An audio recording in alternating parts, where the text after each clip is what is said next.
Okay, occupancy, last one.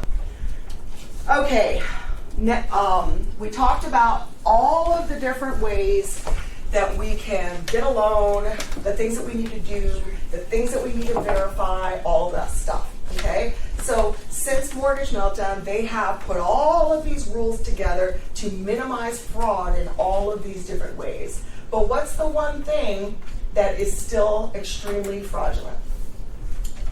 How are you going to use the property, right? Because there's no way to really verify that. What is that? It comes down to a checkbox that you put on the application, right?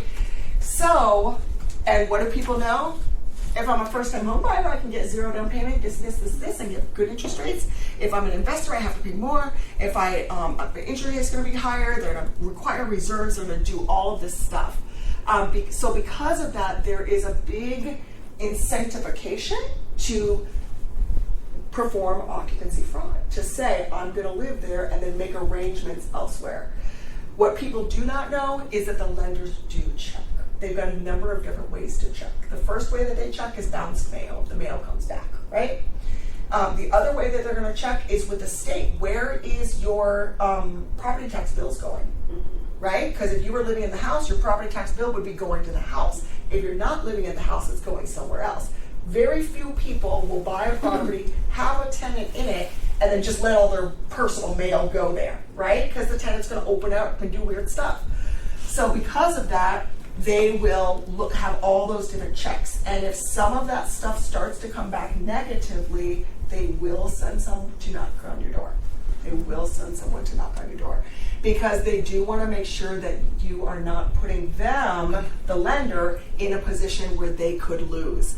And you know, any type of fraud, no matter what it is, they're going to look into it, and they're going to look into it deeply. And what I can tell you is when it comes to occupancy fraud, it's one of the biggest pieces of fraudulent behavior right now.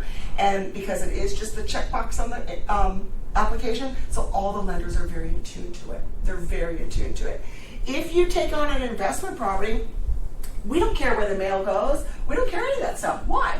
Because you already took the highest interest rate with the biggest loan down payment and all of that stuff. No one's going to fraudulate to pay higher payments and higher rates, right? But they are going to be incentivized to do this. So just know that there is a potential for major, major problems when you get into that arena, and they are looking for it very, very heavily.